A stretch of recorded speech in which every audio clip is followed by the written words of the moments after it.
Hello everyone, welcome back to World of Warcraft. This is a video, actually this is going to be the first of a series of videos that is separate from my main playthroughs that I'm doing. Of course, the one featuring my main orc shaman here, who is finally standing upright. I went to the barber and I realized you could actually get the new posture for orcs. So, he's finally able to stand upright. I also went to the transmog guide to make myself look more elemental shaman-y, sort of. So, ignore the tabard for Silver Moon. I'm only doing that to kind of get my reputation up, just cuz. But this is a video where I'm going to explain an upcoming series of videos that I've decided to do. And, you'll have to forgive me for trying to explain some of the reasoning behind this, but also my only recent discovery that I actually could do this, and I actually have been trying it out, and it's been a lot of fun. Giving me opportunities to do things that I never could do before in this game. So, now, as someone who hasn't played this game for a long time, I started playing this game back when Mists of Pandaria was out, and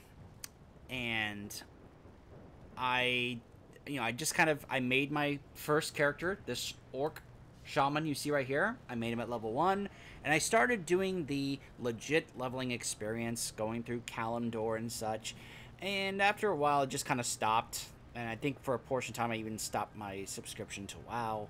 And it wasn't until Legion came out at some point that I got more motivated to keep on playing this, because, for one thing, I wanted this. I wanted Doomhammer.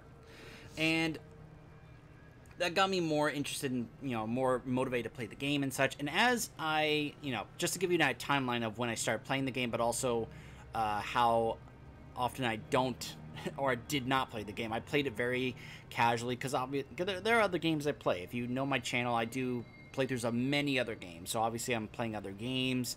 I also have, stuff going on in my life. I have my job. I have other things going on. So I'm not one of those players who plays nothing but WoW and is someone who knows everything about every aspect of this game, how every profession works, everything about everything in this game. I don't know that much.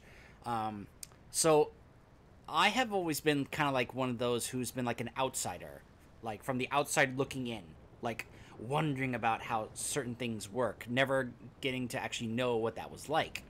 So the point is, the example I'm using here is, I am someone who has never been a part of a raid.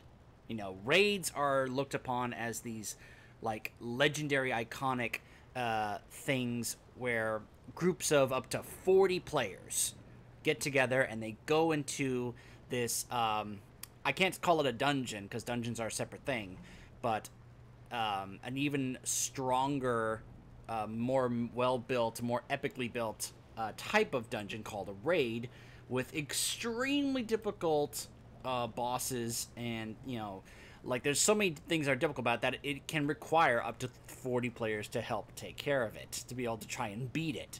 Now, of course, there are various different difficulties for raids, and you can be able to try and set them here. There's normal, heroic, and mythic, though for older raids, the heroic and mythic options are actually not available because they were not around back then.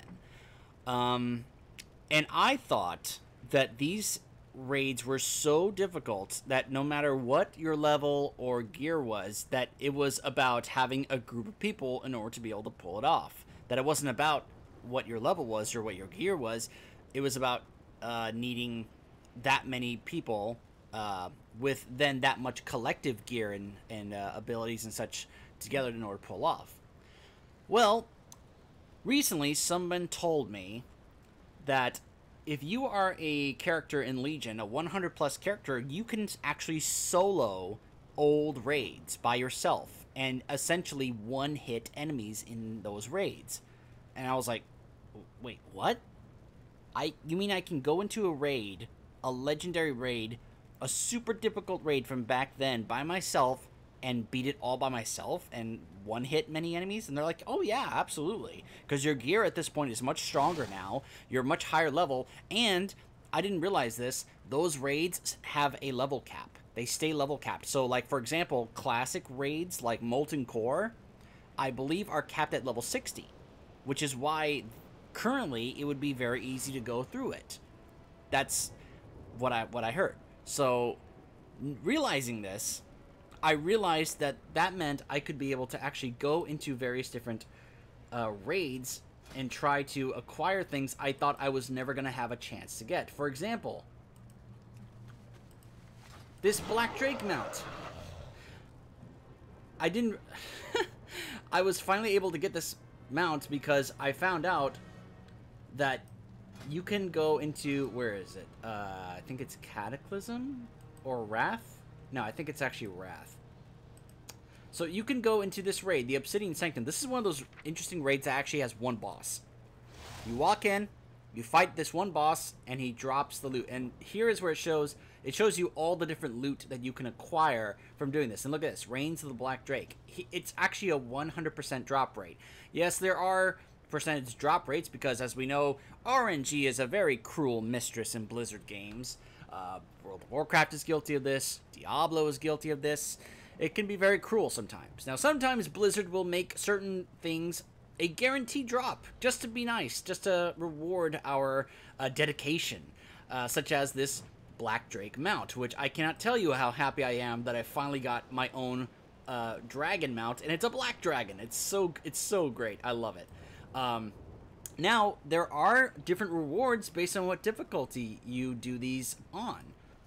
Such as if I do 25 normal, you then have a chance to get another mount, Reigns of the Twilight Drake. So there are various different rewards you can do based on the different difficulties.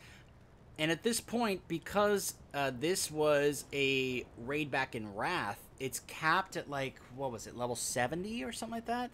So at this point, you can just walk in and you can almost one-hit this guy and get these things. You can get this bag, you can get this mount, you can get all these things, and you can acquire these items if, you know, mainly just for, like, you know, it says you haven't collected this appearance. So obviously this gear for my character at this point is useless at this point, but if you want to collect these just for transmog options, just to transmog your character, you can do that now. It's, you know, it's a pretty cool concept that I realized that you could just go in and you could get these rewards that I thought I was never going to have a chance to do. Now that I'm finally getting more clarification on how certain things like raids work in our build. Now, I am, you know, someone told me you could do it probably up to Warlords of Draenor. Miss Pandaria definitely. Warlords maybe. Not entirely sure about that. I'll have to test that out. But it's not. But I'm not fooling myself. You know, I'm not. You know, I'm well aware that it's not like I can just go into any of these Legion raids and just solo those. No. These are for this concept of soloing a raid is only possible if you go into older raids, you know, classic raids like Molten Core, Blackwing Lair, the Black Temple, the Eye, you know, Ice Crown Citadel. So if you've ever wanted to go through these raids, you can actually be able to do that now. If, of course, you have a character that's 100 plus in the Legion expansion, or hey, if you're even in Battle for Azeroth right now, it's even easier, I'll bet. So, you know, so I realized that this was a possibility to be able to do something kind of cool, which is make a series of videos where I try to solo a lot of these various different raids, not just for myself to try and, you know, get some of these loot items, but more so to just kind of show them off or show them to you, to make these videos where perhaps people who have never been a part of a raid or never seen one of these raids, and they've always wanted to see what they're like or what they have, or, you know, how the bosses looked and what, you know, what it would be like, that you could be able to see how they are through these vids, especially for the ones that are very heavy in story and lore. Like, for example, you know, there's not that much story in Molten Core, but some of the lore behind it is kind of cool. The part where you take all the bosses and then you go to Major Domo, you beat him, and he's like, "Oh, you'll regret now. Now I'm going to summon the master of this house." And then you go to and then you walk down into the Molten Core, Ragnaros' lair, and he gives you some backstory about Ragnaros and why he's been sealed away here, and then he calls him forth, and then Ragnaros is like, "You've wakened me too early, what is wrong with you?" And he's like, "But these heroes," it always says these heroes because the game assumes you're here with a big group as opposed to just by yourself. Um, uh, started causing havoc in your home, so I thought you would teach them a lesson. He's like, "You fool! You let them run rampant through my house. You will pay." And he kills him, and then he's like, "As for you, insects," stuff like that. So, and then you have the fight, and this is an example of beginning to show very famous raids, like Molten Core, for example. I've heard so many things about how this was one of the best well-known raids back in the days of classic vanilla WoW back in the day. This was one of the first great raids back then because Ragnaros was considered one of the toughest raid bosses ever. I've heard people say they never beat him, they never killed him back in the day, partly because raiding was very new back then. There wasn't as many different things that you could do to prepare for raids. Gear wasn't as strong as it is now. It was a whole different game and way it operated back in the day. So obviously these days it's very easy to just go in and just kill Ragnaros easily. So if you ever want to do that, now you can finally do that if you just want to get that like monkey off your back. But it also gives you the opportunity to acquire various different pieces of loot, like this illusion appearance here. I wouldn't mind grabbing that. Eye of Sulfuris, I'm kind of curious about grabbing this. Though I don't have the other item that I guess you would need in order to be able to make that. But just these various different things. Like I said, for example, that this Black Drake mount. If you wanted to go into Burning Crusade and go to the Eye and face Kael'thas, you could try and have a chance to get this Ashes of Alar mount, which is the Alar Phoenix mount. Though I've heard there's like a 2% chance for it to drop for you, so it's not easy to do. So this kind of thing requires you to have to go through it over and over and over. But if I recall, these are either daily or weekly. So sometimes I've heard that if you do a raid, you then have to wait an entire week before you have a chance to do it again. Or sometimes you just have to wait a day. So yeah, this I'm basically pointing out that I now have the opportunity to actually go through many of these different raids to have a chance to get much of the loot and stuff that you can acquire, such as this mount, for example, just to now be able to have them. The gear, it's obviously not that big a deal other than to collect them for appearances, just for like transmog, appearance options, just for options like that. But, if you ever want to experience what some of these boss battles were like, going through the Black Temple and fighting Illidan, if you ever wanted to fight, go here and then see what that boss battle was supposed to be like, fighting Illidan, you can be able to do that. And so that's kind of what my my goal for this series of videos is just to kind of show you guys some of these raids, some of these boss battles. Yeah, some of them can take a while, but some of them can have some really cool story moments. Like, for example, now if I ever want to show you guys what it was like with the conclusion of the story of the Lich King and Arthas with Icecrown Citadel, because when you beat the Lich King, you get a cutscene showing his death, and it's got some really cool story elements to it as well, with Tyrion Fordring trying to help lead the charge into the Citadel with you, as well as your faction leader, because I'm Horde, like Garrosh would be there, along with Sourfang, and you get to see that part where Sourfang's son comes out as a Death Knight trying to stop you. If you're Alliance, Varian will be there. After you've beaten Arthas, Jaina will be there, because she's sad her old friend is now gone for good. There's just so many different really cool things about these raids that I never had a chance to experience until now. And I'm really, hoping that this is a series that you guys would enjoy, getting to see some of these raids, some of these bosses, how they looked, how they operate. Now, obviously, it's not going to be the full legit experience. If you're someone who has legitimately raided for years. I hope this doesn't upset you, this idea. Because obviously you're not going to get to go through all the various different phases with the fights lasting much longer.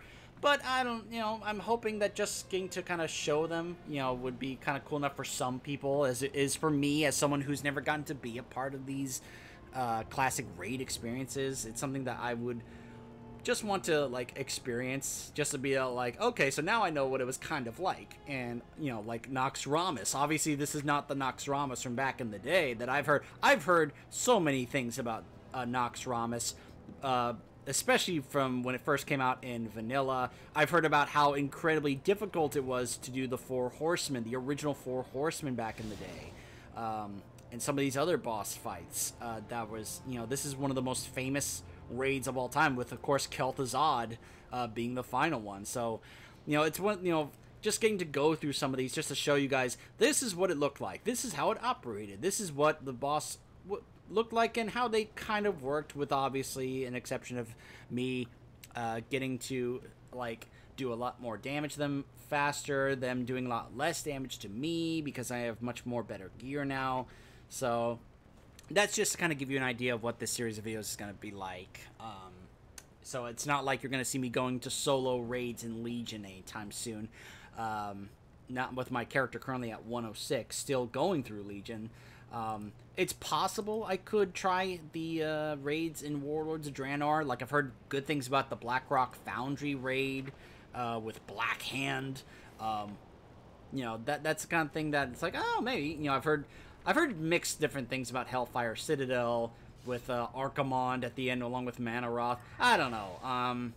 We'll see how far this goes. I'll probably be wanting to start this off in Classic, just kind of like almost in a chronological type of thing, at least when it comes to expansions.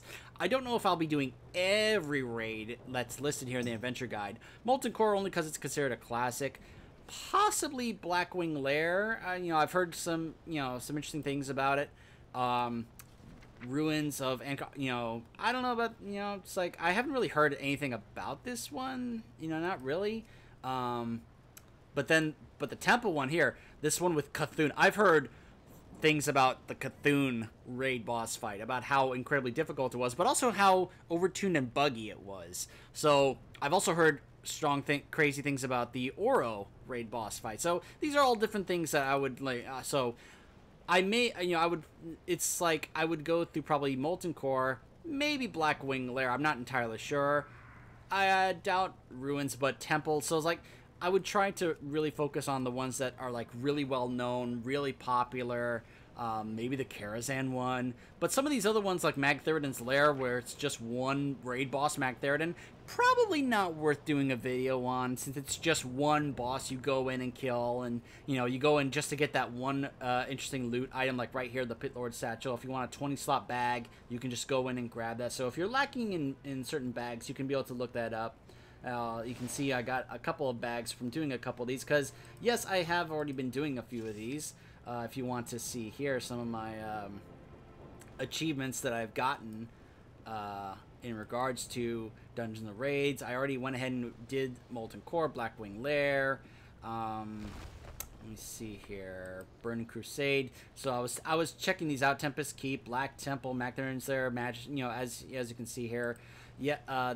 Last night I actually did the 25-player heroic raid of Ice Crown Citadel, because now I would do the normal one for the video to make it easier, okay, because it was quite a grind. It was quite a time consumer. But the reason I was wanting to do that 25-man heroic Ice Crown is because the Lich King only drops a certain mount if you do the 25 heroic. Even if you do the 10 heroic or the 25 normal, he doesn't drop it. But if you do the 25 heroic, he can drop a mount called Invincible's Reigns. And it sounds like a pretty cool mount. I need to look up what the mount looks like, but the idea of getting a mount where you can only get by doing 25 heroic sounded very appealing to me. So that's something I would do on my own time. But for the video I would do for this raid, I would do the 10-man normal one to try and make it easier, to have it more of a flowing story, things like that. So I'm just trying to give you guys an idea of what to expect when it comes to videos on these raids of me going through by myself. I'm not going to be trying to fight every enemy because I can just run through, past them, and just kind of focus on the bosses. And it may not always be with my Orc Shaman here. It may be with possibly like my Tauren Paladin or a different class that's available to do it, or has certain aspects. Like for example, the boss fight here with Valithria Dreamwalker. Her boss fight is not fighting her; it's healing her. So if you're playing a class that does not have a heal, like Healing Surge, you're going to be in trouble in terms of trying to finish this. So, if I'm playing as a shaman or as a paladin, one of those kinds of classes that has a targetable healing ability, it's more the ideal class to play these raids. So I hope that's a pretty good explanation as to what I'm planning on doing here and why.